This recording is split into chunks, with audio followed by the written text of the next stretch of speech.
ಜಾತಿಯವರು, ಎಲ್ಲ ಧರ್ಮದವರು. ಆಮೇಲೆ ಗೃಹ ಜ್ಯೋತಿ ಮೂಲಕ ಎಲ್ಲ 1,64,00,000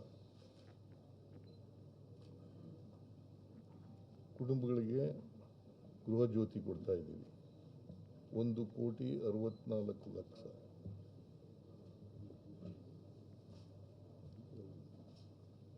ಗೃಹ ಜ್ಯೋತಿ, ಗೃಹಲಕ್ಷ್ಮಿ, ಅನ್ನಭಾಗ್ಯ, ಯುವ ನಿಧಿ, ಶಕ್ತಿ ಯೋಜನೆ. ನಮ್ಮ ಸರ್ಕಾರಿ ಬಸ್ಗಳಲ್ಲಿ ಕರ್ನಾಟಕದ ಒಳಗಡೆ ಎಲ್ಲಿ ಬೇಕಾದ್ರೂ ಹೋಗ್ಬೋದು, ಫ್ರೀ.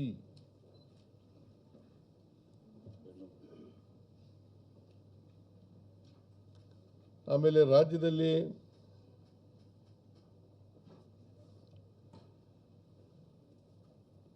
ಬರ ಬಂದಾಗ ಬಹಳ ಪ್ರಾಮಾಣಿಕವಾಗಿ ಎದುರಿಸಿದ್ದೀವಿ ಅದನ್ನು. ಈ ನೆಲದ ಜಲ, ನೆಲ, ಭಾಷೆ ಮತ್ತು ನೀರು,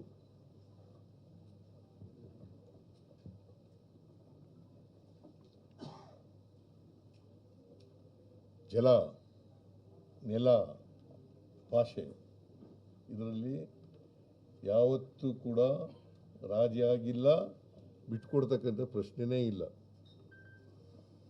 ಅದು ಜನರ ಹಕ್ಕು, ಕರ್ನಾಟಕದ ಹಕ್ಕು.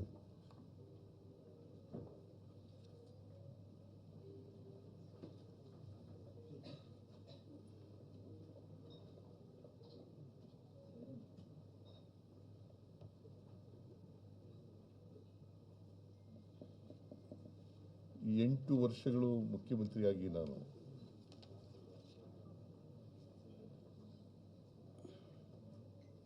ಎರಡು ಬಾರಿ ಲೀಡರ್ ಆಫ್ ದಿ ಅಪೋಸಿಷನ್ ಆಗಿ,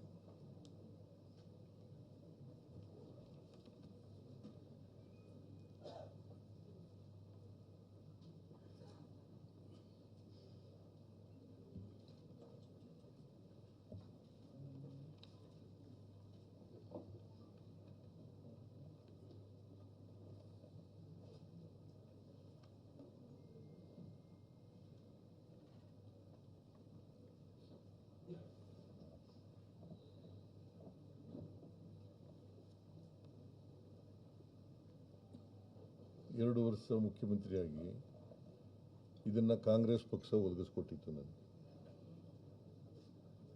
ಅದಕ್ಕೋಸ್ಕರ ಮತ್ತೊಮ್ಮೆ ಕಾಂಗ್ರೆಸ್ಸಿನ ನನಗೆ ಸೋನಿಯಾ ಗಾಂಧಿಯವರು ಕಾಂಗ್ರೆಸ್ಗೆ ಬರಮಾಡ್ಕೊಂಡ್ರು. ಇಲ್ಲೇ ಬಂದಿದ್ದರು ಬೆಂಗಳೂರಿನಲ್ಲಿ. ನಾನು ಕಾಂಗ್ರೆಸ್ ಸೇರಿದಾಗ, JDSನಿಂದ ಎಕ್ಸ್ಪೆಲ್ ಮಾಡಿದ್ದಾಗ, ನಾನು ಅಹಿಂದ ಚಟುವಟಿಕೆಗಳನ್ನು ಮಾಡ್ತಾ ಇದ್ದಾಗ ನಮ್ಮಲ್ಲಿ ಯಾರು ಜನರಲ್ ಸೆಕ್ರೆಟರಿ ಇದ್ದಾರಲ್ಲ, ಅವರಲ್ಲಪ್ಪ, ಮುಸ್ಲಿಂ ಇದರಲ್ಲಿ ಇನ್ನೊಬ್ಬರು ಸತ್ತೋದ್ರಲ್ಲ, ಅಹಮದ್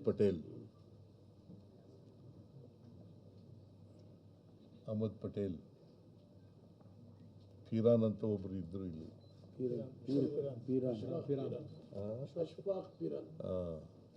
ಅವರು ನನಗೆ ಮತ್ತು ಅಹಮದ್ ಪಟೇಲ್ಗೆ ಭೇಟಿ ಮಾಡಿಸಿ, ಆಮೇಲೆ ಸೋನಿಯಾ ಗಾಂಧಿಯವ್ರನ್ನ ಭೇಟಿ ಮಾಡಿ ನಾನು ಕಾಂಗ್ರೆಸ್ ಸೇರೋದಕ್ಕೆ ತೀರ್ಮಾನ ಮಾಡಿದೆ.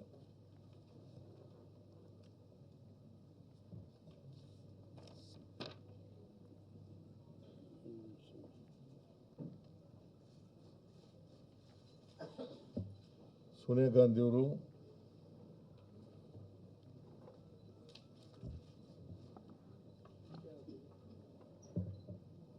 ರಾಹುಲ್ ಗಾಂಧಿಯವರು ಅವತ್ತು ನಾನು ಕಾಂಗ್ರೆಸ್ ಸೇರಿದಾಗ ಮಲ್ಲಿಕಾರ್ಜುನ್ ಖರ್ಗೆ ಅವರು ಸ್ಟೇಟ್ ಪ್ರೆಸಿಡೆಂಟ್ ಆಗಿದ್ದರು. ಅವತ್ತು ನನ್ನ ಜೊತೆಯಲ್ಲಿ ಸುಮಾರು 8 ಜನ ಶಾಸಕರು ಸೇರ್ಕೊಂಡ್ರು. ಕಾಂಗ್ರೆಸ್ ಸೇರ್ಕೊಂಡ್ರು. ಅವರಲ್ಲಿ ಕೆಲವರು ಸತ್ತೋಗಿದ್ದಾರೆ. ಮಂಚನಹಳ್ಳಿ ಮಾದೇವನ್ ಅವರು ಸತ್ತೋಗಿದ್ದಾರೆ, ಕೃಷ್ಣಮೂರ್ತಿ ಸತ್ತೋಗಿದ್ದಾರೆ, ತಡೂರು ಕೃಷ್ಣಮೂರ್ತಿ, HY ಮೇಟಿ ಅವರು ಸತ್ತೋಗಿದ್ದಾರೆ.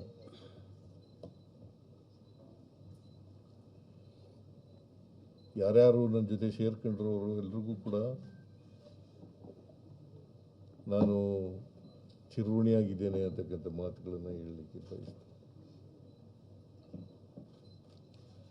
ಮತ್ತೆ ನಾನು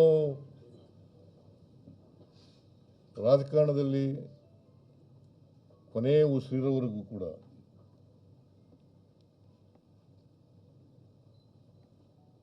ಕೋಮುವಾದಿ ಶಕ್ತಿಗಳ ವಿರುದ್ಧ ಹೋರಾಟ ಮಾಡ್ತೇನೆ.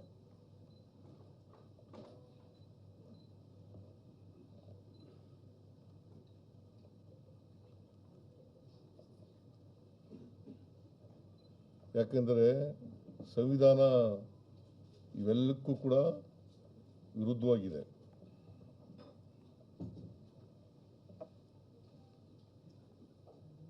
ನಾನು ಸಂವಿಧಾನದಲ್ಲಿ ನಂಬಿಕೆ ಇಟ್ಕೊಂಡಿರ್ತಕ್ಕಂಥವನು.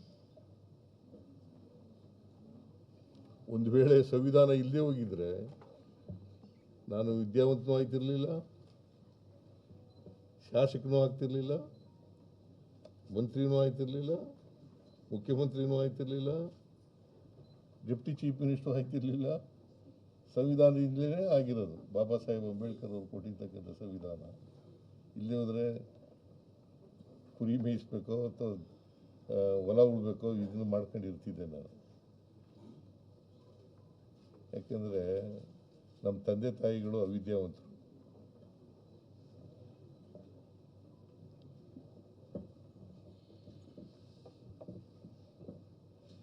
ಅದರಿಂದ ಕೊನೆ ಉಸಿರಿರೋವರೆಗೂ ಕೂಡ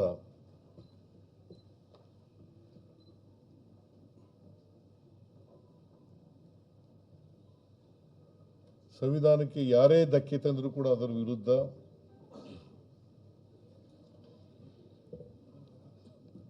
ಕೋಮುವಾದಿ ಶಕ್ತಿಗಳ ವಿರುದ್ಧ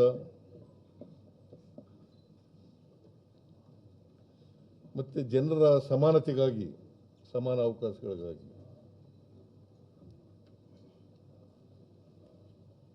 ಹೋರಾಟ ಮಾಡ್ತೇನೆ ಅಂತಕ್ಕಂಥ ಮಾತುಗಳನ್ನು ಈ ರಾಜ್ಯದ ಜನತೆಗೆ ವಿನಮ್ರವಾಗಿ ಹೇಳಲಿಕ್ಕೆ ಬಯಸ್ತೇನೆ.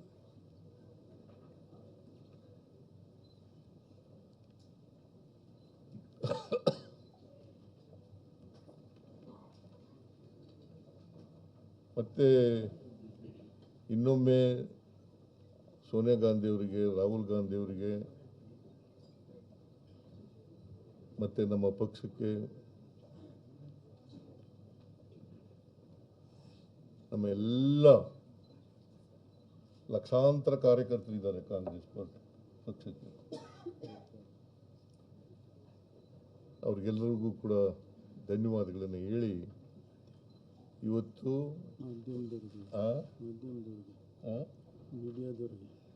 ಆಮೇಲೆ ನೀವು ಇಷ್ಟು ವರ್ಷ ಸಹಾಯ ಮಾಡಿದ್ದೀರಿ, ಸಹಕಾರ ಕೊಟ್ಟಿದ್ದೀರಿ. ಯಾಕೆ ನಗ್ತಾ ಇದ್ದೀರಿ? ಯಾಕೆ ನಗ್ತಾ ಇರೋದು? ಯಾಕೆ ನೀವು ಸಹಾಯ ಮಾಡಿಲ್ಲ ನನಗೆ?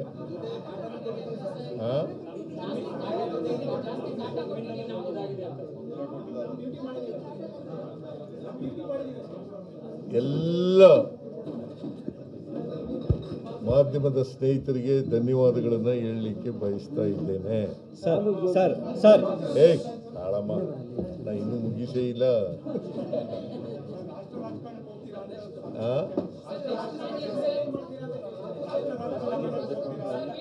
ಈಗ ಹೈಕಮಾಂಡ್ನವರು ನನಗೆ ರಾಜ್ಯಸಭಾಕ್ಕೆ ಹೋಗಿ ಅಂತ ಹೇಳಿದ್ರು. ರಾಜ್ಯಸಭಾಕ್ಕೆ ಹೋಗಿ ಅಂತ ಹೇಳಿದ್ರು. ನಾನು ಭಾಳ ವಿನಮ್ರವಾಗಿ ಆಗಲ್ಲ ಅಂತ ಹೇಳಿದೆ. ನಾನು ರಾಷ್ಟ್ರ ರಾಜಕಾರಣದಲ್ಲಿ ನನಗೆ ಆಸಕ್ತಿ ಇಲ್ಲ, ರಾಜ್ಯ ರಾಜಕಾರಣದಲ್ಲೇ ಇರ್ತೀನಿ ಅಂತ ಹೇಳಿದ್ದೀನಿ. ನನಗೆ ಇನ್ನೂ ಜನ ಆಯ್ಕೆ ಮಾಡಿರೋದು ನನಗೆ 5 ವರ್ಷಕ್ಕೆ, ಇನ್ನೂ 2 ವರ್ಷ ಇದೆ. ಅಲ್ಲಿವರೆಗೆ ಕರ್ನಾಟಕದ ಜನರಿಗೆ, ಜನಗಳ ಪರವಾಗಿ ಮತ್ತು ನಮ್ಮ ಕ್ಷೇತ್ರದ ಜನಗಳ ಪರವಾಗಿ ಮುಂದಿನ ರಾಜಕೀಯ ಪಯಣದಲ್ಲಿ ನಿಮ್ಮ ಪಾತ್ರ ಏನಿದೆ ಸರ್ಕಾರದ ಸಂದರ್ಭದಲ್ಲಿ? ನಾನು ಈಗಾಗಲೇ ಹೇಳಿದ್ದೀನಿ, I will continue in active politics.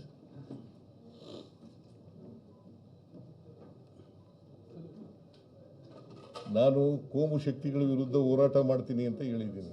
ರಾಜಕೀಯ ಪಾತ್ರ ಅಂದ್ರೆ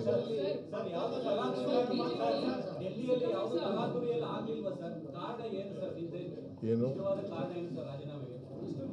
ನಾನು ಮೊದಲಿಂದ ಹೇಳ್ತಾ ಇದ್ನಲ್ಲ, ಹೈಕಮಾಂಡ್ನವರು ಯಾವಾಗ ಹೇಳ್ತಾರೆ ಆವಾಗ ಕೊಡ್ತೀನಿ ಅಂತ ಹೇಳಿದ್ದೀನಿ. ಒತ್ತಡ ಏನಾಗ್ತದೆ? ನಾನೇ ಸ್ವಯಂ ಪ್ರೇರಿತನಾಗಿ ಅವ್ರು ಹೇಳಿದ ತಕ್ಷಣ ಕೊಟ್ಟಿದ್ದೇನೆ.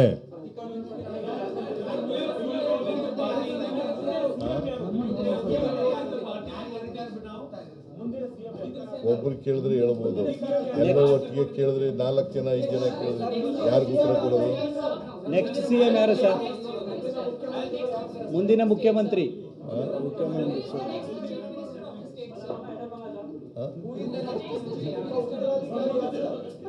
Whatever legislative party takes a decision, High Command takes a decision, he will be the chief minister.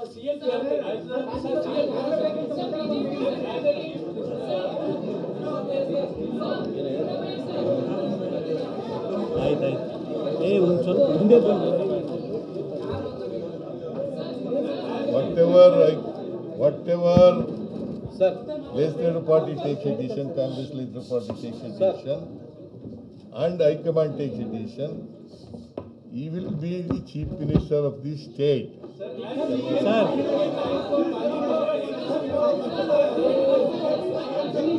Sir ಸಾಕು ಅಂತ ಅನ್ಸುತ್ತೆ ನನಗೆ.